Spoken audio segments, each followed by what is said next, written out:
Boa noite, pessoal. É isso aí. Se você viu o título e a thumbnail deste vídeo, eu vou falar sobre arte, mais especificamente a arte de se criar jogos eletrônicos. É isso, pessoal. Vamos falar um pouquinho de videogame. Mas, gente, antes da gente começar o assunto, eu gostaria de falar a minha opinião em relação a pessoas que falam que jogos geram violência. No caso, jogos violentos gerando violência, né? Gente, esse é um pensamento tão retrógrado, tão escroto, porque desde muito tempo atrás, as histórias em quadrinhos tinham essa responsabilidade de gerar violência nas outras pessoas, assim como a música também faz isso. Por muito tempo o cinema também foi culpado por esse tipo de fenômeno. Então, o que eu penso desse pensamento de que certos tipos de entretenimento podem gerar violência? São pessoas que estão mais preocupadas em culpar alguma coisa do que necessariamente achar a solução para os problemas. Então, eu tento não dar ouvidos para esse tipo de argumentação. Mas vamos para o que realmente interessa. Vamos falar um pouquinho sobre o fenômeno artístico que são os jogos eletrônicos. Primeiro, pessoal, eu sei que jogos eletrônicos, assim como no cinema, existem gêneros diferentes. Então tem jogos que possuem sim um grande valor artístico, mas que outros não necessariamente. Eles são focados mais na gameplay, eles são focados mais no ato de jogar e na diversão propriamente dita, né? Mas eu gostaria de trazer para vocês aqui 3 jogos que possuem um valor artístico bastante grande, que me geraram emoções, que me marcaram de uma forma profunda. E esses 3 jogos, pessoal, são The Last of Us, tanto o primeiro quanto o segundo jogo, The Last Guardian, não só The Last Guardian, mas os 3 jogos da Team Ico, né, que é o Ico, Shadow of the Colossus e The Last Guardian. Mas eu vou focar mais no The Last Guardian nesse exemplo, né, no caso nesse vídeo, porque ele tem uma característica que se destaca dos outros jogos, tá? E o último jogo que eu vou falar é Devil May Cry 5. Ué? Devil May Cry 5? Sim, pessoal, eu sei que Devil May Cry não é necessariamente um jogo de valores artísticos muito grandes, mas teve um momento muito específico que me tocou, principalmente no 5º jogo. Mas não fique confuso, tá? Eu vou explicar pra vocês quando chegar o momento. Mas vamos falar sobre The Last Guardian, tá, pessoal? Vamos comentar sobre esse jogo incrível da Team Ico, que, na minha opinião, é uma obra de arte. Por quê? Primeiro, a própria direção de arte, quando você olha para os cenários, que é uma coisa bem interessante desse jogo, você tem uma ligação com esses personagens tão profunda, mesmo esses personagens não falando nada que a gente entenda, porque nesse universo os personagens falam um idioma na qual não existe no nosso mundo. Então, mesmo sem a gente entender o que eles estão falando, pela expressão corporal, pelo que eles fazem, pelo todo o contexto que a Team Ico conseguiu colocar, nesse jogo a gente compreende o que acontece. E outra, se você gosta de animais de estimação, tem um cachorro, tem um gatinho, seja lá qual for o animal de estimação e você ama ele de todo o coração, você vai se encantar por The Last Guardian, porque a relação entre o menino e o Trico, olha, não tem igual e é incrível como que o ser humano consegue criar histórias tão convincentes em apenas polígonos e pixels, cara. Lembrando que não somente a direção de arte, mas também a trilha sonora, os efeitos sonoros, o jogo ele é lindo, apesar dele não estar necessariamente incluso na geração na qual ele pertence por conta de problemas de produção. Quem acompanha a história de The Last Guardian sabe do que eu tô falando, mas mesmo assim eles fizeram uma verdadeira obra de arte.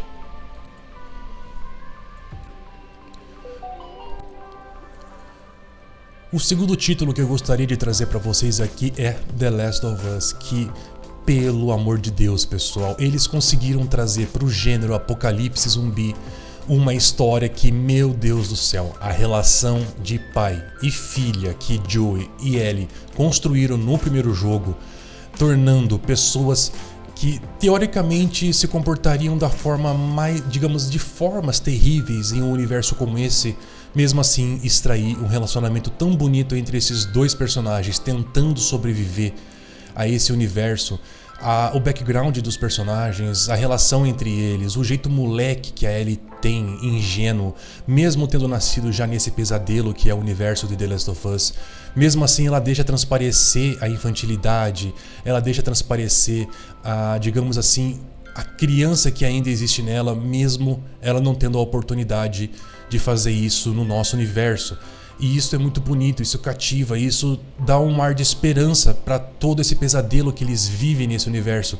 E isso impacta diretamente no Joel, porque logo no começo do jogo ele perde a filha no início da pandemia e a Ellie gera nele novamente aquele sentido de viver que é ser pai.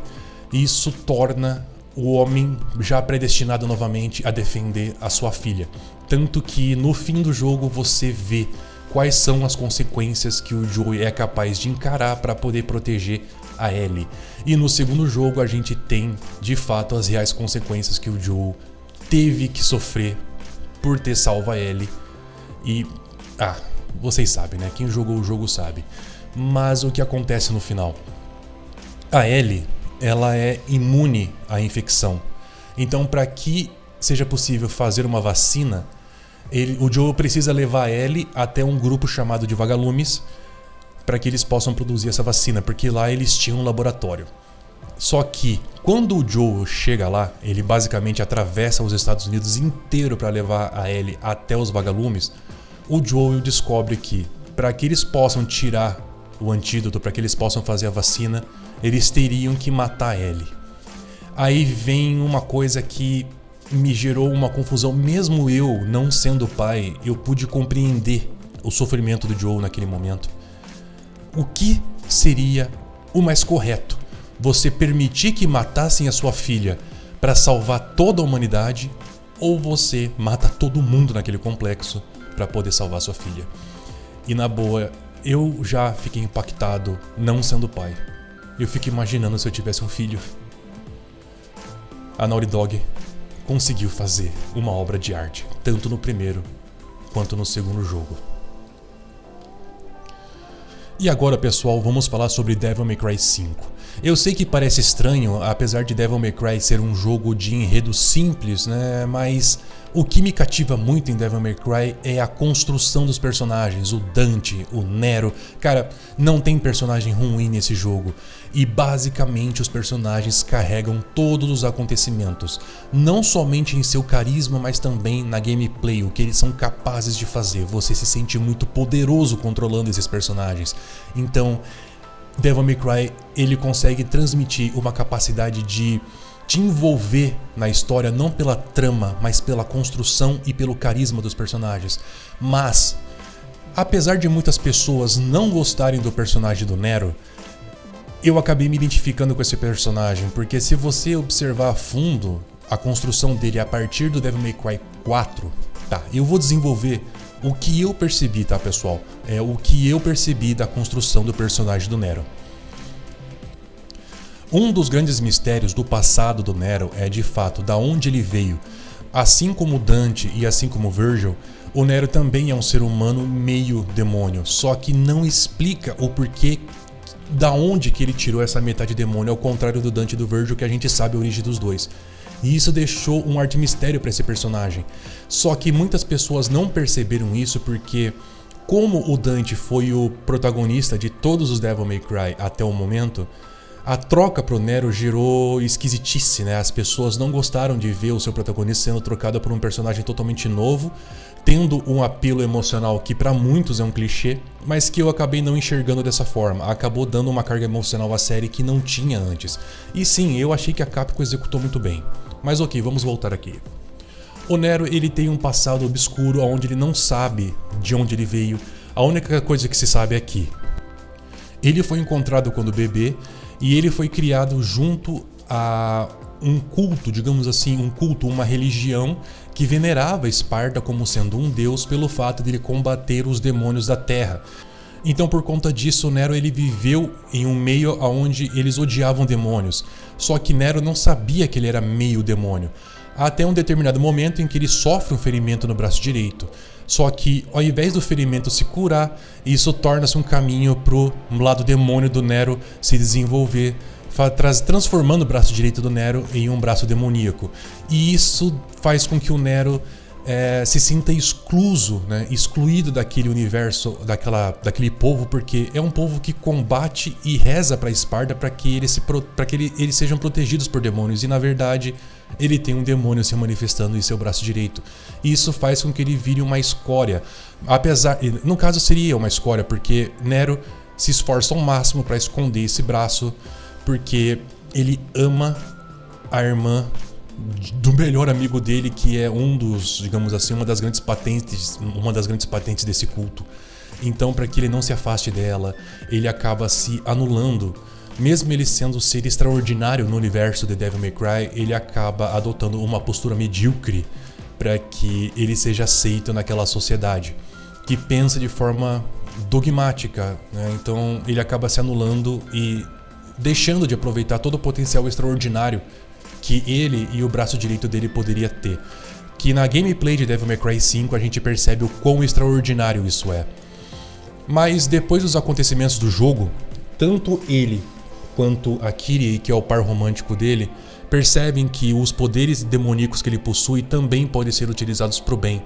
E isso faz com que o Nero, apesar dele se envergonhar um pouco do braço dele, aceite aqueles poderes, fazendo com que, mesmo que seja por meios de poderes demoníacos, a finalidade dos poderes pode ser para alguma coisa boa.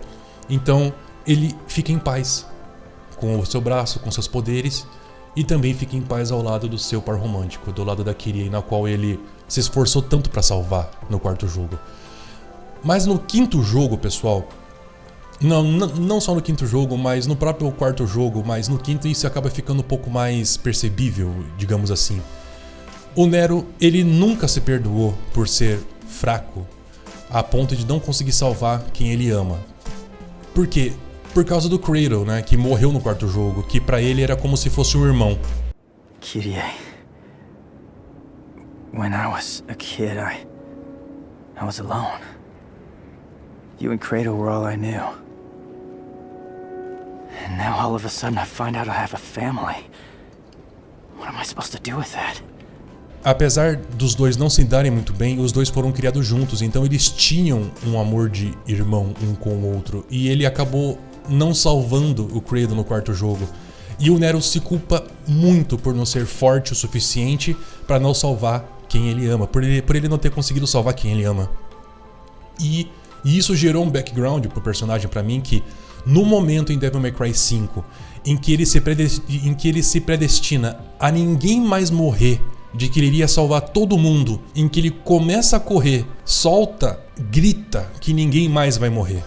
Aí de repente o braço dele regenera, ele desperta finalmente o seu Devil Trigger completamente e consegue a força que ele precisava para proteger as pessoas que ele ama. But this time is different. I swear! I'm not letting you die!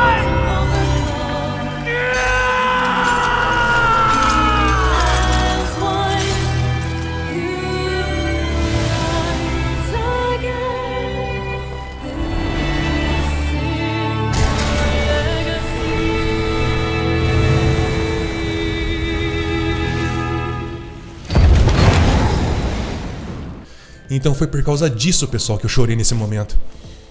A construção do personagem, se você não compreender todo o background do personagem, você não consegue entender o porquê aquele momento foi tão mágico. O porquê que aquele momento foi tão importante pro Nero.